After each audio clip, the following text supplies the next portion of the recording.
Pension ന്യൂസിൻ്റെ പുതിയൊരു വീഡിയോയിലേക്ക് എല്ലാവർക്കും സ്വാഗതം. എല്ലാവിധ പെൻഷൻ അറിയിപ്പുകളും നിങ്ങളിലേക്ക് എത്താൻ ഈ ചാനൽ സബ്സ്ക്രൈബ് ചെയ്യുക. സംസ്ഥാനത്ത് കുടിശ്ശികയായിരിക്കുന്ന ക്ഷേമ പെൻഷൻ വിതരണം കൃത്യമായി നൽകാനുള്ള നടപടിക്രമങ്ങൾ ആരംഭിക്കുന്നതിന് ബഹുമാനപ്പെട്ട ഹൈക്കോടതിയുടെ നിർദ്ദേശം വന്നിരിക്കുകയാണ്. സാധാരണക്കാർക്ക് കുടിശ്ശികയായിരിക്കുന്ന ആനുകൂല്യങ്ങൾ എങ്കിലും ഇപ്പോൾ നൽകണമെന്ന് ഹൈക്കോടതിയുടെ നിർദ്ദേശിക്കുകയും ചെയ്തിട്ടുണ്ട്. 62 ലക്ഷം വരുന്ന ആളുകൾക്ക് ആശ്വാസകരമായിട്ടാണ് ഹൈക്കോടതിയിൽ നിർദ്ദേശം ഇപ്പോൾ വന്നിട്ടുള്ളത്. കുടിശ്ശിക നമുക്ക് ഈ വർഷം നൽകുമെന്ന് അറിയിച്ചിട്ടുള്ളത് 3200 രൂപ. അതോടൊപ്പം തന്നെ സർക്കാർ ഇപ്പോൾ പറഞ്ഞതനുസരിച്ച് എല്ലാ മാസങ്ങളിലും പെൻഷൻ വിതരണം ഉണ്ടാവുകയും ചെയ്യും. കുടിശ്ശിക കൂടി നൽകാൻ സാധിച്ചു കഴിഞ്ഞാൽ 4800 രൂപയോളം നമ്മുടെ ബാങ്ക് അക്കൗണ്ടുകളിലേക്കും കൈകളിലേക്കും ലഭ്യമാകും. ജൂലൈ 23-നാണ് ബജറ്റ് ഉള്ളത്. ഇതിൽ സംസ്ഥാനത്തിന് പ്രത്യേക പാക്കേജ് അനുവദിച്ചിട്ടുണ്ടോ എന്ന് അറിയാൻ സാധിക്കും.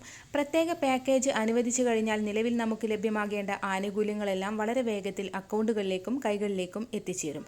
ജൂലൈ മാസത്തെ പെൻഷൻ തുകയുടെ വിതരണം നാളെ മുതൽ ആരംഭിക്കും. 900 കോടി രൂപയാണ് ഇതിനു വേണ്ടി ധനവകുപ്പ് അനുവദിച്ചിട്ടുള്ളത്.